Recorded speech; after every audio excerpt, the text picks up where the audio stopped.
Welcome back.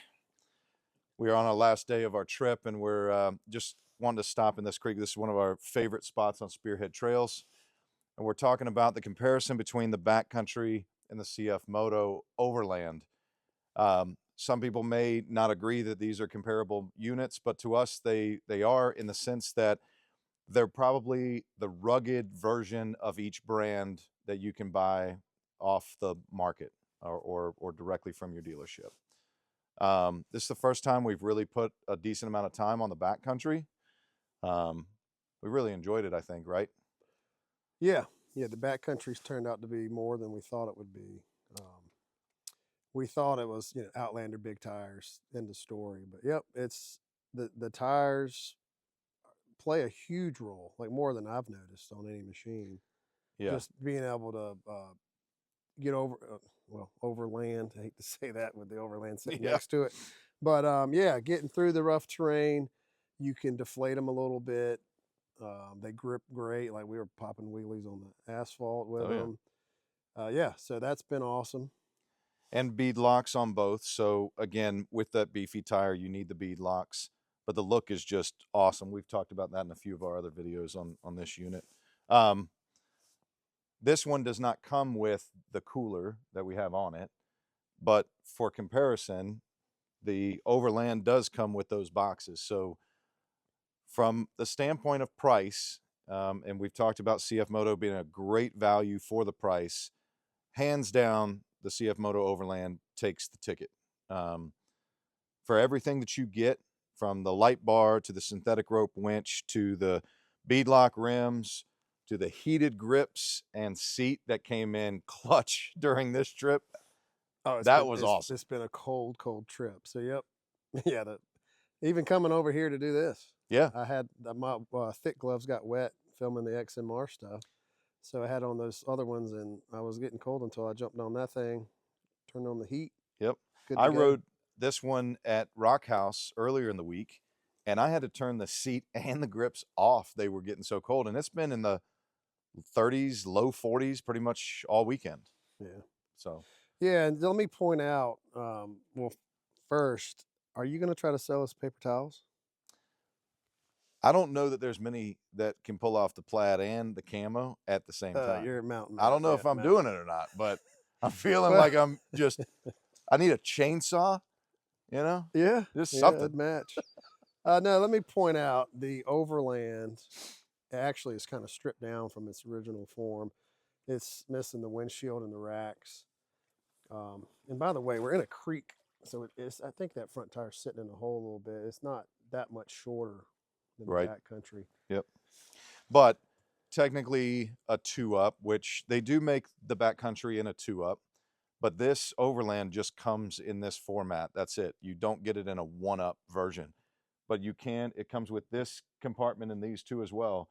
You can take this off, but you have to pay this $600 for the seat. But a little more versatile than having to go with a 2-up. You're kind of getting the best of both worlds, I think, with the CF Moto. Yeah, and I'll come to the side here so you can see. You do get the nice screen with that CF Moto. Now to the Overland, killer camo pattern, the other version of the Backcountry. Did I just call that the Overland again? I think you did. Sorry, I've done that too, though. It's hard. It's confusing. Why did we name two Can-am CF Moto? Okay, they both start with C's, and O&O. Purposeful. Yeah, well, it's funny because you can tell that the marketing is going after the Backcountry Overlanding. It is, yeah. Or whatever you want to call it. So these machines are both really good at it. But back to the Backcountry, we like this pattern, this camo. It's hard to see because these are both really dirty. This is what do they call this? Multi-digital camo, I think is the name of it. Camo. It's awesome. Yeah. Yeah, the other one's like all shiny black with the tan, like a desert tan. The, which looks good too.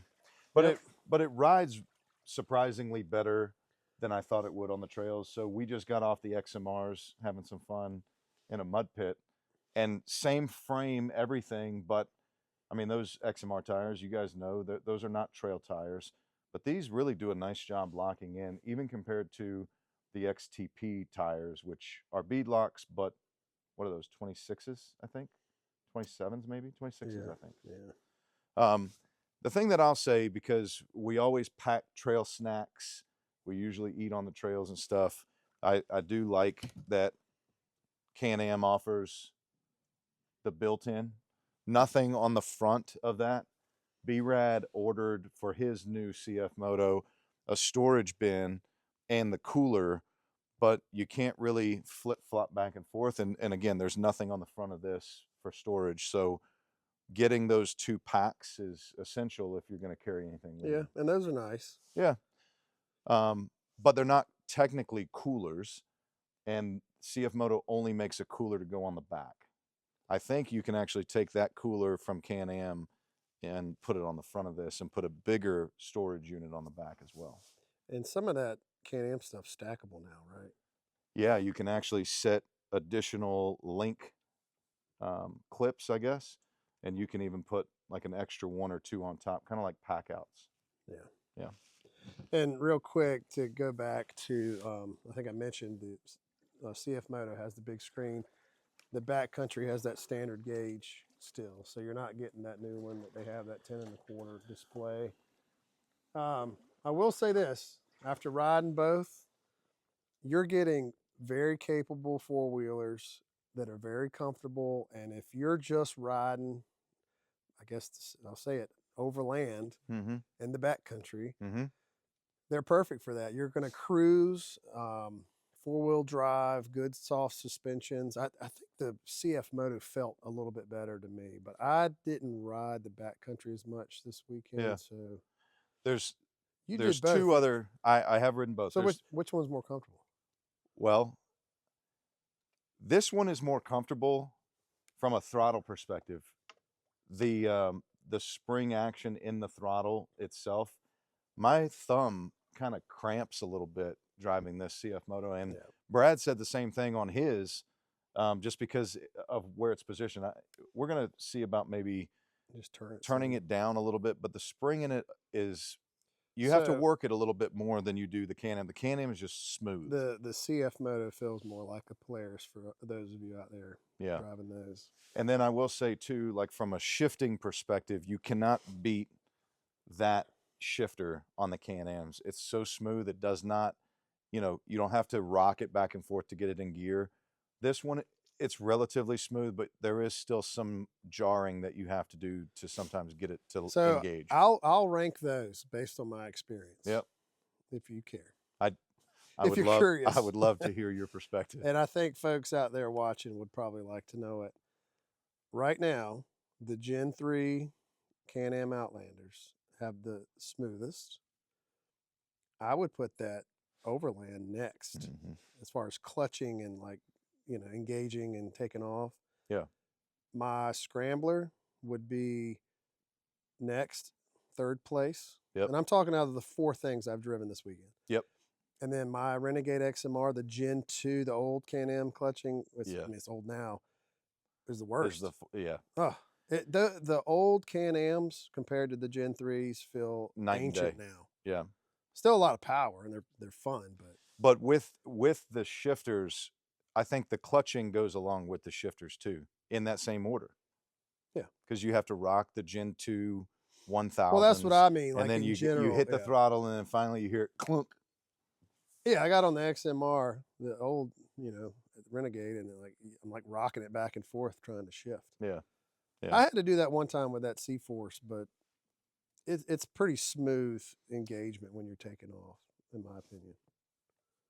Lastly, at least from me, maintenance-wise, changing the oil in this significantly easier than that. Yeah, You have to drop the whole belly pan on the Overland to actually get to the filter, and there's a lot more work involved in just doing general maintenance on the CF Moto than there is the Can-Am, especially now that they've got those removable side panels that make it really, really easy to change out. Yeah, the Gen 3's awesome. Yeah. It is awesome. It is. The multi-tools mounted in there. You can pop the seat and get to it. We've actually used that, I think, twice on this trip. From a power standpoint too, sorry, I thought I said lastly, but this still takes it. If you're wondering about sport mode, full throttle, delivery, this one's going to take it hands down still. The CF Moto will surprise you, though. It does. It's it not, does. you get on that thinking, all right, it's going to be. Don't sleep on it. Yeah, Yeah. it'll go. Yeah, it does. It'll go for sure. It does. I think these tires help this one lock in and go a little bit better than even the XTP. But the XTP will still get it top end a little bit. Even being bigger tires, it's the amount of surface area and grip you get. It binds up really quick and takes off. Yep. Let us know if you agree, disagree. I think at the end of the day, though, you can't go wrong with either brand. You can't go wrong with either model. They both offer some great products. It's just sometimes we joke as Ridge Riders between the Fords and the Chevys and the GMCs. It's kind of along those lines. And also, budget-wise too, not to say that this is a budget unit, but there is a significant difference in price. And for what you get, you might be challenged to justify the difference in that price, which is understandable too. So, yep. If you like what you see today, make sure to like and subscribe and click on that notification bell. And we'll see you on the trails. See you on the trails, everybody. Action. All right, guys. So you just heard from Lone Ranger and Crystal Clean. My point of view, I think that for the money, CF Moto, you got to go for CF Moto. You got like the heated grips, the heated seat, and everything that you basically need. You got like a really, really nice screen, and it's a Gen 3, so it's a really nice machine for the price, and the color's cool, and at least this color. And I think the Backcountry, it's a really nice machine. They just came out of it. It's like fresh off the Can-am. So I really do think that it is a tad bit expensive, but I think you really got some, like, you got 30-inch tires. Like, you don't really see that on stock machines unless like it's a bad mama jamma. It's a bad mama jamma. It's a bad mama jamma. It's a bad mama jamma. It comes with all the accessories that you need, including handy dandy grips. Okay. Handy grips for your hands. For me, it's hands down the CF Moto. It comes with heated grips and heated seat, and right now it's really cold, so those come in a bunch of fanny situations. Jack, I'm sorry. Okay. For me, it's hands down the CF. Okay. 3, 2, 1.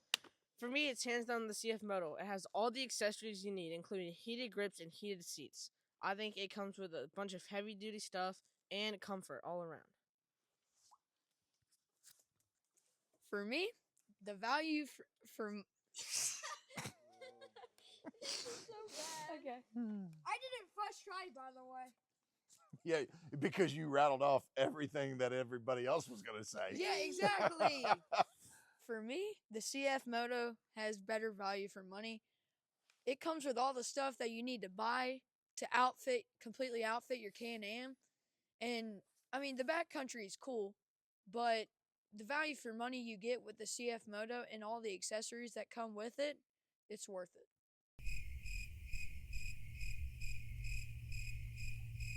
That's all I have to say. All right. Make sure to like, Subscribe. And ring that notification bell. so you can always stay updated on new videos. See you on the trail.